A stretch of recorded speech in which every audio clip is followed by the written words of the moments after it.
Welcome back to the Ultimate Diecast Garage, where today we're unboxing and reviewing this NSX-R N81 from the brand Microturbo.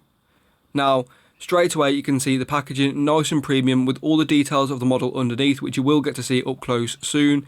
You can see it's fully licensed with all the information, all the warnings you would need and get as standard on these models. Opening the box up, you can see it comes with a nice Microturbo branded cleaning cloth to keep the dust off the acrylic case or the model if you do choose to unbox it. And it also comes with a little part to help open up the features, which you will see me use in the video. You can see also with the Microturbo branding on, very cool, and very cool to have for other models as well.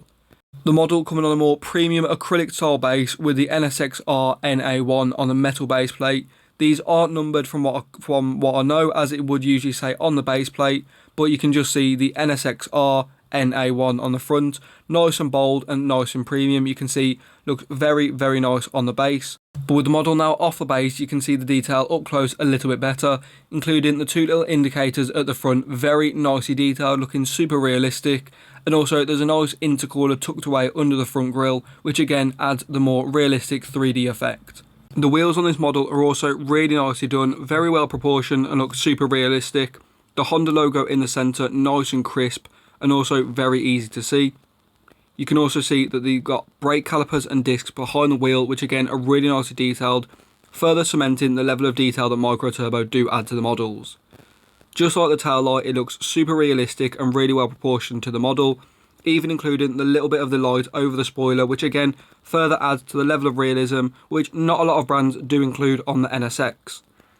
You can see the paint application is really well done, and it's got a nice little glimmer to it in the light, which I thought was really cool to see, not just a flat white. And also the overall paint application is done really well as well, and doesn't have any flaws that I can see in. One of the main features that the Microturbo models do have is a working feature. A lot of the 180SXs also have the working pop-up headlights, which I think is really cool to see. And obviously just a little switch underneath, or a little lever underneath to pop them up and down. Again, further adding to the level of detail and craftsmanship in the Microturbo models. The headlights are also very nicely detailed, looking super realistic, and you can individually see the bulbs inside of them. And again, very well done, looking really nicely well proportioned to the overall look of the model. Another big feature this model does have is the opening rear hatch, with again the rear hatch opening and also the little bit at the back, the little mesh piece also opening as well. Here I'm using the little part that they give you to open the part, as obviously it can be a little bit fiddly, but you can see it looks really good with that engine in the back, nicely detailed, which also can be removed as well, which I thought is a very cool feature for them to add.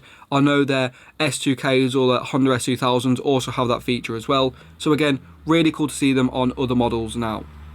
My overall thoughts on this model is that proportionally it's absolutely excellent, and the details really add to it as well. The level of detail that Microturbo do go to is really shown with the level of models, and also the packaging as well, which is also nice and premium. The pop-ups look really well proportioned, so do the tail lights and also the engine and the cover in the back. Again, really well done.